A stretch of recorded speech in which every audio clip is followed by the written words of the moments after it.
Hi, this is Lou, and this time I'm going to talk about an unusual form of ending that, as far as I know, is a contemporary, that is, last 30 years kind of ending. And that is where the players vote when to end the game.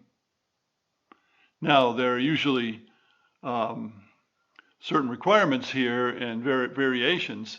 For example, there's a Napoleonic Wars game where players can vote whether to end the game, but they can have cards that they can play to give them additional votes, or perhaps to cancel the votes of another player.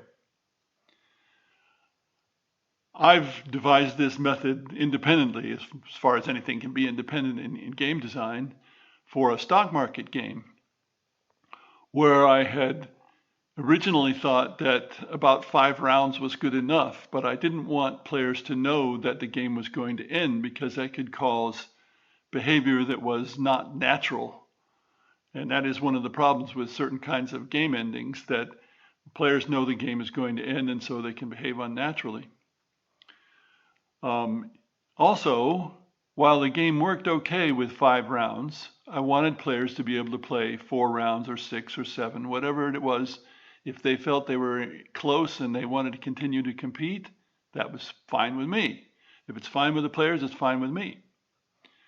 So, beginning with, I believe, the 4th round, the players vote whether to end the game or not, and a majority succeeds. But at the 4th round, each player gets 1 vote and that's it. And if it's a tie, the game continues.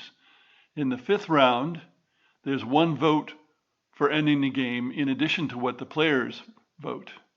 And in the 6th round, there's 2 votes to end the game. In the 7th round, there's 3 votes to end the game, plus what the players do. So the game is going to end, even if all the players want to continue if they play long enough. But in general, there will be some point at which the player vote will end the game.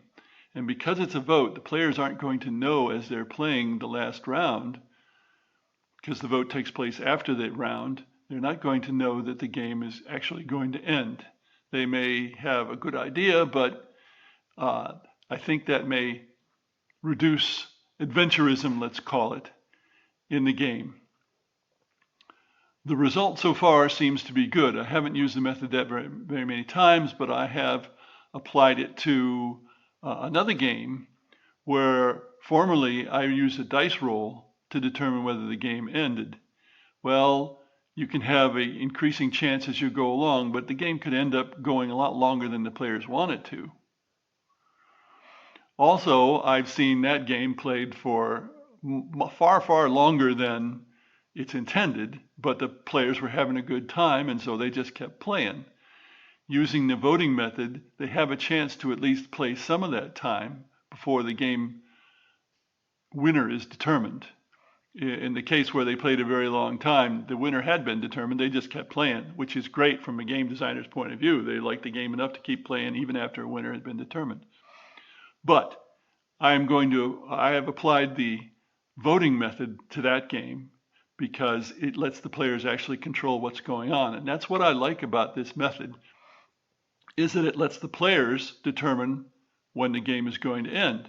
If they don't want to play anymore, they vote to end. If they want to continue playing and so on, and the player who doesn't want to play anymore might have to play a round or 2 more, but if enough players don't want to play anymore, then the game is going to end.